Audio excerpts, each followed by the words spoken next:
American সেনাদের হাঙরের খাবার বানাতে মরিয়া ইরানের খাতাম আল আনাবিয়া সেন্ট্রাল কমান্ডের মুখপাত্র ইব্রাহিম জুলফাগারি সরাসরি যুক্তরাষ্ট্রকে সতর্ক করে দিয়েছেন। তার ভাষায়, কেউ যদি ইরানের ভূখণ্ডে আগ্রাসনের চেষ্টা করে তবে তাদের শেষ ঠিকানা হবে পারস্য উপসাগরের হাঙরের পেট। এই হুঁশিয়ারি শুধু কথার মধ্যে সীমাবদ্ধ নয়, বরং এর পেছনে রয়েছে শক্ত অবস্থান ও সামরিক প্রস্তুতির ইঙ্গিত। দীর্ঘদিন ধরেই আকাশপথে চাপ সৃষ্টি করেও ইরানকে দমাতে পারেনি যুক্তরাষ্ট্র, তাই এবার স্থল অভিযানের সম্ভাবনা ইঙ্গিত মিলছে। ইতোমধ্যে মধ্যপ্রাচ্যে মার্কিন সেনা উপস্থিতি উল্লেখযোগ্যভাবে বেড়েছে। নতুন করে হাজার হাজার সেনা ও নৌসদস্য মোতায়েন করে ওয়াশিংটন নিজেদের শক্তি প্রদর্শনের চেষ্টা করছে।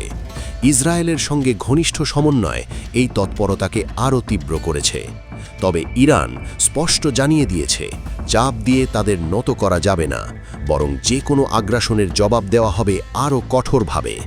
জুলফাগারি মার্কিন নেতৃত্বের সমালোচনা করে বলেন, ইতিহাসে বারবার দেখা গেছে ইরানে আক্রমণ চালানো বিদেশি শক্তির পরিণতি কখনোই ভালো হয়নি। চলমান উত্তেজনার মধ্যেই ইরান ইতোমধ্যে তাদের সামরিক সক্ষমতার প্রমাণ দিয়েছে। ক্ষেপণাস্ত্র ও ড্রোন হামলার মাধ্যমে তারা দেখিয়েছে প্রতিরোধ গড়ে তুলতে তারা প্রস্তুত।